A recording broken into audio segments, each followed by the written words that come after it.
that game 32-25.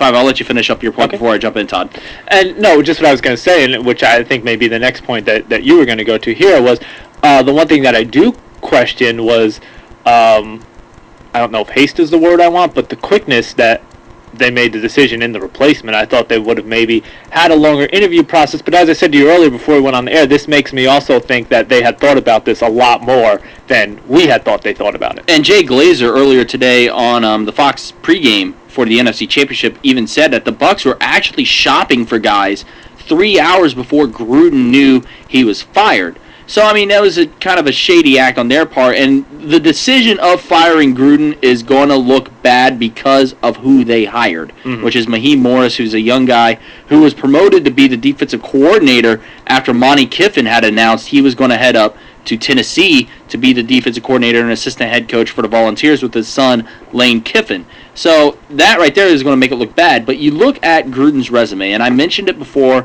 on my Step Your Game Up blogs that I put up previewing the football seasons for college and NFL, and I mentioned Gruden was a guy that needed to step his game up. You take away the fact he won a Super Bowl with a Tony Dungy team, a sub-500 record, you've gone through 8 different quarterbacks to run your system, 8 different guys to run that offense. So therefore, right there's the lack of stability. Right there's the lack of development. And it could have been potentially in line if Jake Plummer decided to come and play with Tampa Bay. Let's not forget that. How Gruden, even 3 or 4 years after Plummer had retired, was still going to get Plummer, was still after that, and was pursuing that aggressively. It just goes to show that, okay, yeah, he did take a team that was already built to win a Super Bowl and did that. You know, kudos to him for that. You know, he was able to do the thing that Tony Dungy wasn't able to do in Tampa. With that said, though, after that, what have you done for me lately? Nothing. Sure, you won a couple division titles, but you know what? Those years you won division titles was up against minimal to average competition at best with the rest of that division. And you look at the 3 teams in that division now, Carolina, New Orleans, and Atlanta. And New Orleans, you see what moves they're making, hiring Greg Williams to be the new defensive coordinator. Very happy about that. Well, he and Sean Payton actually hired him because Payton even said that he was going to give some of his salary to Greg Williams. But you look at those 3 teams, they already have a sense of direction. They know where they're going. They already are set at certain guys, well, except for maybe Jake Delhomme now after that horrible, horrible performance he had last week against the Cardinals. But, you know, you look at that, and you look at where Tampa Bay's at.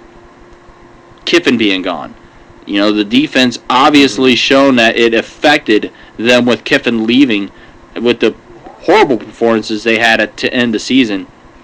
I mean, a loss to the Raiders to knock you out of the playoffs, incredibly unexcusable. So it was just, once that took effect, you also started seeing some of the trickling effect that had occurred with that, and now you can see some of those holes where, let's face it, when you don't have any development, when you don't have any stability, when you don't have a young foundation to start that off for your team, you're going to start to lose some people, and even some of the players have come out and said that same scenario when it came to Gruden.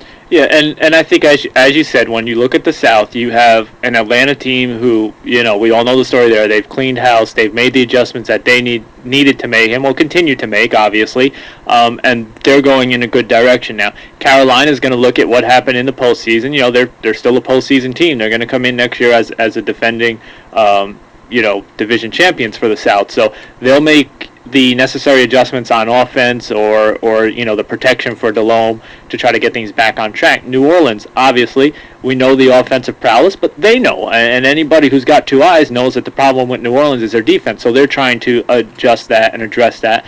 Now, for Tampa Greg Williams is a very good guy to have as your defensive coordinator. Now, for Tampa Bay, you've got to look at, like you just said, Ryan, they lost their defensive coordinator. But I think more than that, it was just a total lack of direction. That team just had no direction on offense, no direction on defense. I mean, you know that chances are, I think Garcia's in a contract year, right? So he's probably not going to, I would doubt he's going to be back.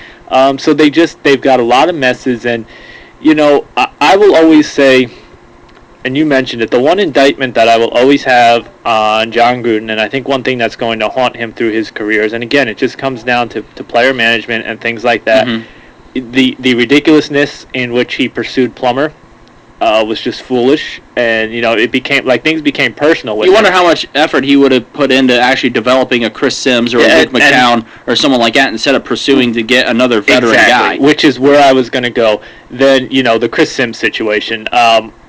There's two sides to every story, but what we saw, I just think that was poor all the way around. And regardless of what you want to say about the kid, Sims was taking your team in the right direction. The Tampa Bay was moving in the right direction under the helm of Sims. They were in the playoffs. They were moving.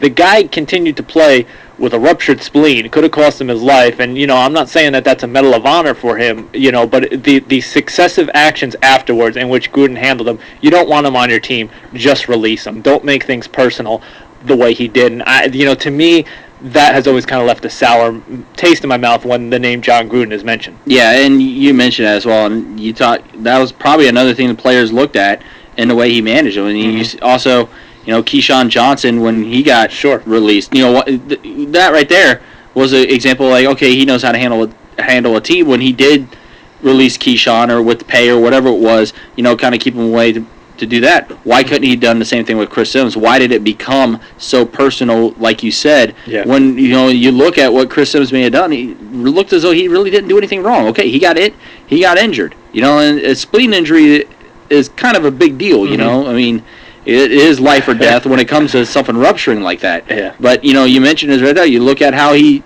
handled this. You look at him not developing anybody, not having any stability. It could seriously hurt his chances at landing a job. Now, some people came out and said, well, Gruden may be the guy going up to the Jets. Please, if he goes up to the Jets, kiss their chances goodbye. Yeah, stick with going with Rex Ryan. Yeah, I honestly don't think the Jets would go from, and I'm sure we're going to touch on this in a moment, from heavily pursuing Spagnuolo to then settling for John Gruden. A great hire for the Rams. Be interesting to see. 407-788-0479. That's a phone number to reach us if you want to jump in. You want to talk about some of the coaching moves. Real quick update in the NFC Championship. Arizona still ahead, 32-25. A big fourth down coming up for the Philadelphia Eagles. Looks as though that may be the case. But Arizona, we'll hit on them in the next segment about their up and down year, how they had clinched the AFC or NFC West, clinched that. A lot of people saying they backed into the playoffs. That wasn't the actual case, though, as what they've shown in the past 2 weeks, beating Atlanta and just going into Carolina and thumping them the way they did. Now, as we were talking about Gruden,